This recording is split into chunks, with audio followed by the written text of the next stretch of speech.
And thank you to Form and Concept Gallery for arranging this exhibition in their gift space, a total takeover of artist books, 75 different artist books for Aaron Nicholson's 23 Sandy Unseen exhibition.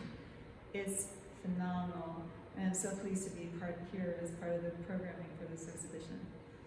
I'm going to talk to you today about the history of 23 Sandy Gallery and my own work and my newest project that's also a book in the show as well. So here we go with the slideshow. So my first inkling ever that I wanted to open an art gallery was the day my husband and I were walking by this building in Denver shortly after we got married, so I'm guessing it was around 95 or so. And I said, God, wouldn't it be great to have that building? And he said, I put my real estate office on one side, and he said, what would you put on your side? I said, oh, I'd open an art gallery. And I went, wow, where'd that come from? I had never thought about opening an art gallery before. I just spewed it out of my mouth instantly. And it was, then every time after that, I thought about art galleries. So finally, in 2007, my real estate husband found the property. And he found this property in Portland, and it had a house that was built in 1916, and a house that was, and a commercial storefront that was added on in 1952. And it also had in the back a shop where for 35 years George Duran made signs. So it was a dress shop and sign shop for almost 70 years. So we renovated it and put in the gallery. Steve's got an office on the front right side, and it was a great space for 10 years. Then the real estate opportunities looked really good, and it was finally time to sell this real estate investment disguised as an art gallery. And so we sold it, and then it became a private dealer for 3 years. In that 10 years that the gallery was open, we did 91 exhibitions, which, now that I think about it, I'm like, that's a lot of exhibitions. This is what the inside of the gallery looked like. In the beginning, I thought I would have to be a photography gallery and sell other types of art in order to make a living. But it turned out that over the years, the artist books are really what were the top sellers by far.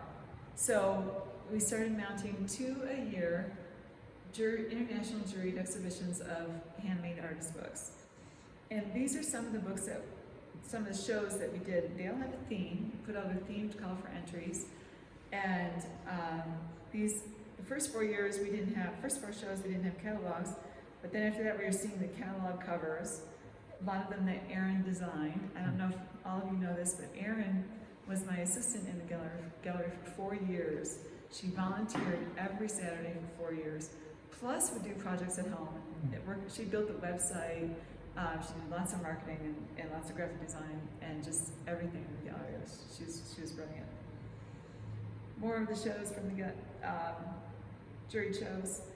And then when I closed the gallery, I created an exhibition archive. And this shows all the catalogs from those first 10 years. And so we produced 16 catalogs, reprinted with a list of all the shows, and all enclosed in an acrylic box. And those past exhibitions are also currently on the 23 Sandy website. So I'll show you the highlight of some of my favorite shows in the gallery. This is Holly Sen and her show called Tale that she did in 2019. She covered the walls of the gallery in these book pages that were painted with tree forms, and then created these paper mache seed pods and the tree, and it was just a really beautiful, beautiful installation in the gallery. This is an installation by Mary Bennett. She had found a writer's archive of index cards from the early 80s. And this writer, back at that time, you would make a card for each publication you're submitting to and make notes of if it was accepted or rejected and came back to, and they look like this. And so Mary created this grid on the wall showing these cards that were 1,983 rejections and 3 acceptances. So that's perseverance. one of my favorite jury pens was called the Poetic Pen in 2012. It was calligraphy and poetry, and we had some just absolutely beautiful works, and you can see this blue piece here by Suzanne Moore. Feast was one of the most popular shows. It was all artist books about food, and it was one of the first sellout shows.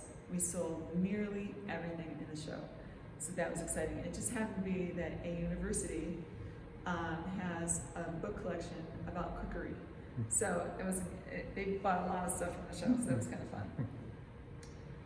One of the best shows we ever did in the gallery was called Hello Haiti. This was in honor of Haiti Kyle, who has invented more book art structures than nearly anybody ever. And she's just revered and adored in the book arts community. She's in her 80s now, and we thought it would be really fun to have a book art show of books inspired by these structures that she's invented over the years. And we got her to come to teach a workshop in Portland. It was really great. My last juried exhibition in the gallery was called Built, and it was all artist books about architecture, or landscape architecture, or any related ideas like that. Oftentimes, I take the show on the road. This is ARLIS, which is the Art Resource Librarian Society of North America. Every year they hold a conference for their librarian members, and I go set up 2 tables of artist books and sell books, and it's really fun. This happened to be in Salt Lake City in 2019. This is also another big event for book dealers, the Codex Book Fair, which happens every other year in Richmond, California, outside of the Bay Area, and it's always at the Crane Wave Pavilion, this gorgeous building. It's an intense, huge book fair. I also did a lot of library presentations over the years. I would travel on these sales trips and take books to libraries and museums and sell them to their curators, which is really fun. So in 2020, I got a call from Erin, and she was telling me that she had lost her job as a binder due to the pandemic, and she was looking for things to do. And one of the things she was thinking was being an art dealer, and I said, why don't you be 23 Sandy? I'm thinking about retiring. And I said, take some time to think about it. And she called me back 5 minutes later and said, yes, yes, yes. So that was very fun. I'm really thrilled that Erin is taking up the mantle in 23 Sandy right now. Be sure to come back to this gallery next month, late next month. Erin is going to have a solo exhibition in this space. I saw the beginnings of the pieces she's building, and they're phenomenal. Absolutely gorgeous work. It's going to be a terrific show, so be sure to come back next month. This month? This month. It opens, what date does it open? October 29th. October 29th. Perfect. So I'm going to talk just a little bit about some of the other artist books that I've made in the past. I discovered artist books on April 24th, 1997 in Boulder, Colorado at a shop called Two Hands Papery.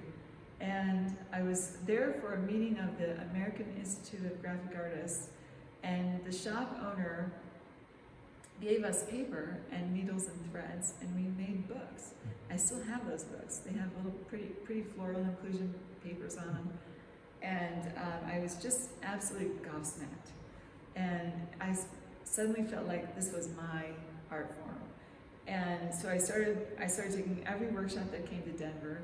I traveled all over to take workshops, even as far away as Guatemala. And I just became obsessed with books. Some of my books that I've made in the past include Colfax Day and Night, which is an examination of Colfax Avenue that runs the entire length of Denver, and some will say it's the longest continuous road in America. That's disputed. But I traveled the entire street shooting the vintage neon signs, both day and at night, and contrasting the two. And then my husband and I traveled the entire state of Colorado shooting brick wall ghost signs in the mountain towns, and especially in mining towns. And this book is called Colorado Wall Dogs, which celebrates those ghost signs. This is a book I made with my mom. She used to love to shop at Goodwill, and I didn't, but I love to take photos in Goodwill. So this is kind of our collaboration of Goodwill find photographs. The one on the right is really fun. It's like the pairings of the images are great. This is the big, tough, burly G.I. Joe man who would never be caught dead in plaid polyester pants. Yeah. This is my second to newest book. It's called Sentinels of the Desert. We moved to Tucson 2 years ago, and I am completely enamored with the saguaro cactuses. So this book celebrates the lifespan of the saguaro cactuses, and then on the back side it is a poem about their endangerment due to climate change. My new book is called Exquisite Warriors. It's 26 women, subtitle is 26 Women Fighting Fate, Facing Facts, and Conquering Fear. And this is 26 women with Parkinson's disease. And it's a bit of a coming out book because this is my first time making an announcement in public that I have Parkinson's disease. I was diagnosed about 2.5 years ago. It's tough because this is my mom in this photo, and she's been battling it for 25 years. So the good news is I know what's coming. The bad news is I know what's coming. So I was really thrilled to have this opportunity now to officially come out. So the inspiration for Exquisite Warriors came from Aaron's call for entries for Unseen. And I thought about how Parkinson's patients are unseen. If you don't know a person has Parkinson's in the early stages because they're putting their trembling hand in their back pocket, or they have other symptoms that aren't visible, they're kind of invisible. And then at the late stages of Parkinson's, most people are bedridden and are isolated and don't ever get out of the house, and they're invisible again. So I thought this unseen theme really spoke to that idea of isolation and invisibleness of Parkinson's patients. So my second inspiration for this book is this fantastic list of ABC. It's an ABCDarian of Parkinson's symptoms. And yes, there are really that many symptoms. And I found this one day on Facebook.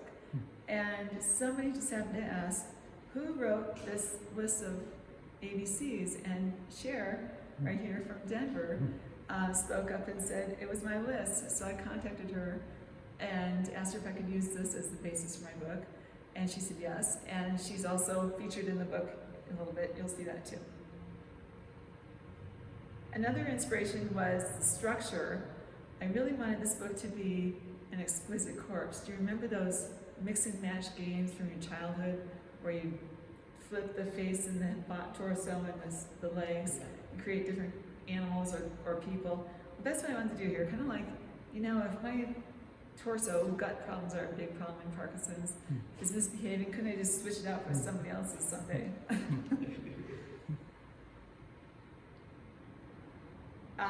More inspiration for this book as I was in process of creating it. This is really funny. This is my friend Penny, who is in Tucson. She tells a story about going on a first date, and they decided to go hiking. And she got to her car and realized she didn't have any hiking shoes. So she went hiking instead in her high heels and her hiking poles. And she thought it was just a great first date. And so I thought one of the titles for this book could be High Heels and Hiking Poles, which is really terrible, but it was my first inspiration. And then there was other really terrible titles like Pity and Pink. Oh. But I started working with the word exquisite and trying to figure out what word would go with exquisite, and my husband suggested warriors. So that became the title. So I'm really thrilled with that. So the book has 3 narratives. First, there is the ABC Darien of PD, symptoms, and that is the top flag on each page. And if I'm going to have 26 letters, I thought I should have 26 women that are featured in the book as well. So I tapped this connections in this new community that I'm a part of, that I didn't want to be a part of, this Parkinson's community. I have a couple support groups that I belong to, and I got to know every woman that was in those groups, and they told me about their friends and their friends and their friends, and gathered up 26 women to ask them to be in the book. And I asked everyone to send me a photograph of them in their best power pose. And interestingly enough, you'll see a lot of photos in here in boxing poses. Boxing is a very well proven therapy for Parkinson's patients to reduce slow the progression of the disease. Oh, by the way, this chair. It's a great shot. Great shot. And the second part of the quotation is the quotations that are paired with the woman. So each woman gave me a quotation about their biggest fears about Parkinson's disease. And then there's my personal story. So the middle panel kind of runs through the entire book, telling my story of my mother suffering for 25 years, and I have an uncle who has it, another uncle who probably did have it, I'm not sure. And it seems to run in the families, but then again, we also lived in an area that was surrounded by farm fields that very well could have been herbicides and pesticides that caused it. It's hard to say, but kind of explores how I felt at diagnosis and how it all comes together.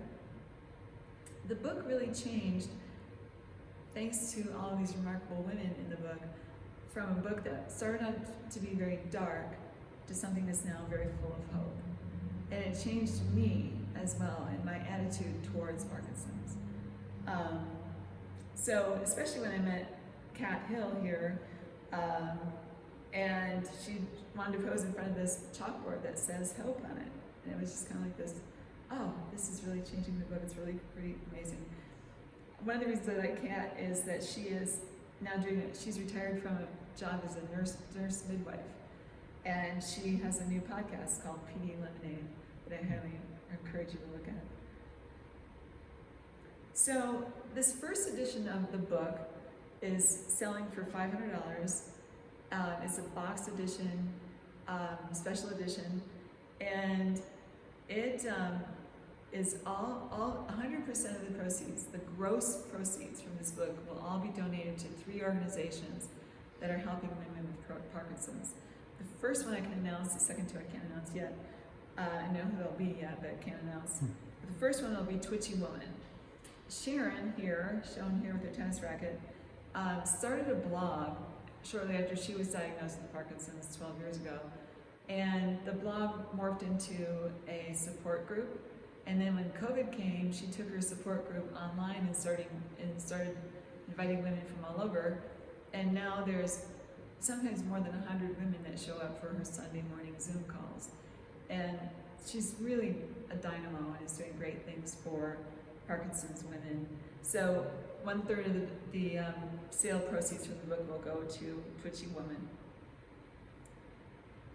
I'm now going to show you some of the women that are in the book, and it's very exciting. This is Mai. She lives in Germany, and I just love this. This is the first photo I received, and I love this photo. I just see so much anguish in her face.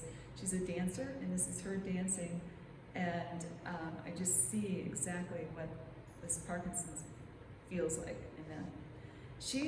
Was an inspiration that Mai is working on an embroidery project. She's embroidering faces of Parkinson's patients to make a big quilt that she's going to sell at the Barcelona World Parkinson's Conference to raise funds for Parkinson's research. So she's still looking for women to participate in that as well. People, not just women. So that she embroidered me. It was kind of fun. This is Omotola Thomas. Omotola lives in England and in Nigeria, and she is starting a new nonprofit called Parkinson's Africa. And in Africa, a lot of people with Parkinson's aren't necessarily thought of to have a disease, they think it's witchcraft. This person is possessed or something like that. So Omotola is trying really hard to cancel that stigma and also to get drugs to Africa. The gold standard drug is carbidopa levodopa, and that we're all on. It's very inexpensive, but it can't get it in Africa at all. So she's working on those types of issues. This is Shivani. She was in Toronto. And when she first sent me this photo, I was really thrilled to see the beautiful sari. And she's holding a tray with offerings to a god during a festival. And I can't remember exactly which festival or what god, but I just love this photo. Shivani was a very young, diagnosed at a very young age, and is a very young mother of several children. So she's got one of the most important jobs in the book, for sure. This is Ingrid, who is in Germany, and I just love her defiant face. A lot of people, when they get diagnosed with Parkinson's, find creative inspiration, and they start making stuff almost obsessively. And that's what happened with Ingrid. And she's worried that if her Parkinson's advances, she won't be able to paint anymore. So I just love this defiant look on her face, and like, don't take this away from me. This is Deborah Doxey. She was insistent on posing with cultural reference items, and I was thrilled to see that. And her Michelle Obama book is so important to her. She was just like, it had to be in there in front and center. She's great, and I love her smile. This is Missy Mandel. She's in Toronto. She is a wildlife photographer. So, you know, holding up a lens that big when you're tremoring must be a little nerve-wracking. Hopefully she's got a big tripod. I love the shot. She looks like a supermodel. This is really fun. Allison is the first patient with Parkinson's to participate on American Ninja Warrior. First patient, first female, and doesn't matter feeling, first person. Jimmy Choi came later. So she's really a dynamo. And she recently got married to a guy who also trains in the same ninja gym that she trains in. So that's kind of cool. This is Carlotta. And one of the things that's amazing to me is the high-powered, ambitious, strong women that are involved in this book. And the more Parkinson's women I meet, the more I'm amazed at what they've done in their careers and their achievements and their accomplishments. And it makes me wonder if there's some type of, this type A personality being more apt to get Parkinson's because we work so hard. Something I'm not sure what. But Carlotta is the the tournament director for the Vancouver tennis tournament. So she's got a big job. And Badass Bonnie, I love her. She was a gun-toting National Forest Service law enforcement officer, like chief of the station in Montana where she was based. So you wouldn't want to mess with her. She's great. I love this photo. This is Birgit. She is in Germany, and she got married about a week before the book went to press. Actually held it up a little bit so we could get a photo of her in her wedding dress. And she is very far advanced in her Parkinson's, and I think that this will be a really great inspiration to any woman who's single and thinks, why nobody would marry me now with Parkinson's. So I think this is really, really a great part of the book. This is Sri, and Sri is one of the co-founders of a new organization called the Women's Parkinson's Project, and they have some exciting plans, so keep watch out for them. She's a dynamo. This is Jennifer Sullivan. She lives in Northern California, and she is starting the Wiggles Project, and her first step in the Wiggles Project is a series of YouTube videos, and our first one, she's demonstrating and telling you her cheesecake recipe in an attempt to get you to donate to the Michael J. Fox Foundation. So it's great. This is Heather Kennedy. She is super busy, super advocate. She is a Davis Finney Foundation ambassador. They travel all over speaking on webinars and Zoom calls about Parkinson's. And she also runs a website called KathleenKiddo.com and is doing some, every time I hear her on a podcast, I just learn so much because she's just done some great things. So that's it. So thank you for being here today. I'm really glad to have been able to show you this book. And I have a copy of it here if you'd like to come up and look at it. And thanks again for the concept.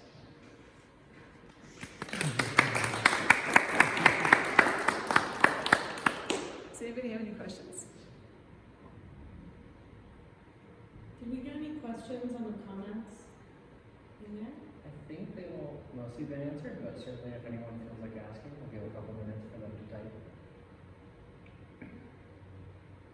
And otherwise, thank you so much, Laura and Erin, for this exhibition, for the live talk, and definitely feel free to take a look at the digital catalog to know a little bit more about the books, the artist books that are in the show. And we're always happy at the gallery to answer any questions that you have about specific works, whether it's Laura's book or other pieces in the show. But yeah, otherwise, if there's other questions I can answer, thank you so much. All right. Okay, thank you. Thanks for coming, everybody. It was great. Thanks for having us. Thank you.